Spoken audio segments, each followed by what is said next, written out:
Après des éditions parisiennes et lyonnaises, c'est avec fierté que nous organisons ce soir un dîner de levée de fonds à Angers. Fierté mêlée de joie car c'est sur les bords de la Loire que l'IRCOM a vu le jour en 1984, c'est-à-dire il y a 40 ans.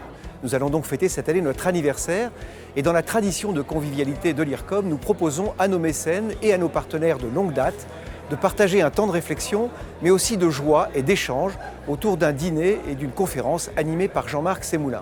Pour marquer l'importance de cet événement, nous avons invité la maîtrise des Pays de la Loire à donner un récital.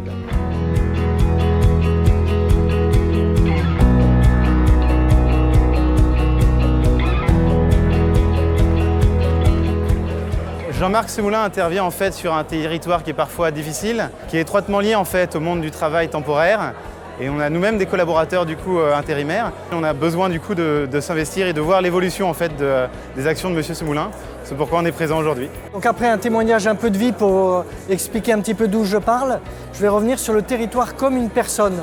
Et en fait, si on réfléchit sa ville comme si c'était un être humain, du coup ça donne énormément de solutions et de pistes pour voir comment le faire vivre, lui redonner vie. À mon avis, il y a beaucoup de choses qui peuvent se retransmettre dans l'entreprise. L'entreprise par rapport à son territoire, l'entrepreneur par rapport à ses salariés. Et le témoignage que je donne en local au Muro, en fait, peut inspirer plein d'autres personnes, chacun dans sa situation directe.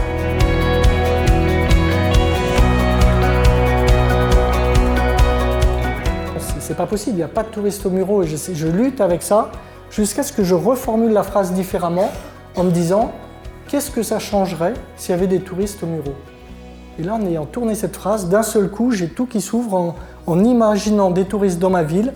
Je commence à voir tout un tas de choses et j'embauche une personne pour 6 mois pour creuser avec moi. On a fait 300 entretiens et on a récupéré 280 idées incroyables en fait, de tout ce qu'on pouvait faire au Muro si la ville était touristique.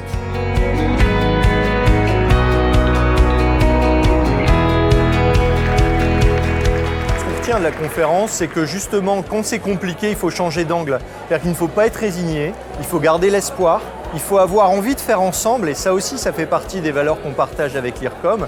C'était extrêmement touchant, extrêmement émouvant de voir ce qu'il arrive à faire dans une ville qui effectivement est compliquée.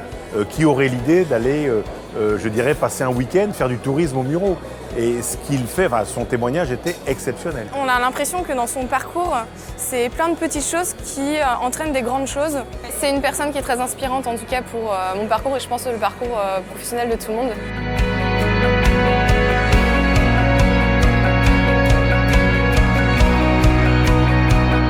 L'intérêt d'un format d'un dîner, c'est qu'on prend le temps, le soir, d'échanger avec des personnes qui ne se connaissent pas forcément, mais qui vont se réunir autour de ces valeurs communes et de cette envie de partager, et de partager un moment aussi culturel avec cette intervention.